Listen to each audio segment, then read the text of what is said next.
অমিত শাহের পর এবার বাংলায় আসছেন জেপি নাড্ডা। 8ই জানুয়ারি রাজ্যে আসছেন কেন্দ্রীয় স্বাস্থ্যমন্ত্রী। একটি সরকারি অনুষ্ঠানে যোগ দেবেন জেপি নাড্ডা।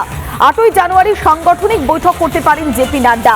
এর আগে একাধিকবার বাংলাতে এসেছেন তিনি, তবে এবার তিনি বাংলাতে আসছেন। অমিত শাহ কয়েকদিন গতকালই অমিত শাহ গিয়েছেন, আর তারপরেই আসছেন জেপি নাড্ডা।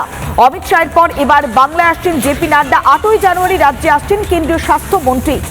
একটি সরকারি অনুষ্ঠানে তিনি যোগ দেবেন। 8ই জানুয়ারি সাংগঠনিক বৈঠক করতে পারেন নাড্ডা। জেপি নাড্ডা কেন্দ্রীয় স্বাস্থ্যমন্ত্রী, অন্যদিকে এখনো সর্বভারতীয় সভাপতি বিজেপির।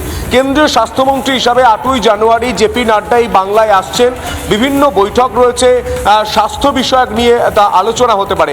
কিন্তু তার পাশাপাশি বঙ্গ বিজেপি নেতৃত্ব, এমনকি রাজ্য বিজেপি সভাপতি শ্রমিক ভট্টাচার্য থেকে শুরু করে প্রতিটা নেতৃত্ব, তারা চাইছেন যে ওই দিনেই জেপি নাড্ডা একটি অর্গানাইজেশন মিটিং অর্থাৎ সাংগঠনিক বৈঠক জেপি নাড্ডা করুন এবং করতে চান বা বঙ্গ বিজেপি নেতৃত্ব, এমনটা কিন্তু শোনা যাচ্ছে।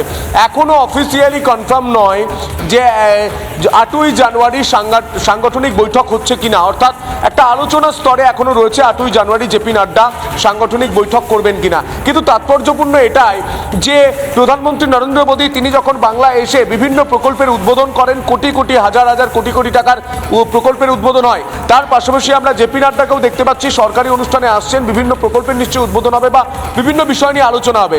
আমরা এর আগেও দেখেছি অমিত শাহ তিনি সরকারি প্রকল্পে এসেছেন এবং রাজনৈতিক অনুষ্ঠানেও তিনি যোগ দিয়েছেন। সার্বিকভাবে মনে করা হচ্ছে কেন্দ্রীয় স্বাস্থ্যমন্ত্রী জেপি নাড্ডা তিনি আসবেন স্বাস্থ্যমন্ত্রী হিসাবে, এবং রাজনৈতিক তার যে ভূমিকা সেইভাবে সাংগঠনিক একটি বৈঠক হতে পারে, এমনটাই কিন্তু বিজেপির অন্দরে এখনো খবর পাওয়া যাচ্ছে।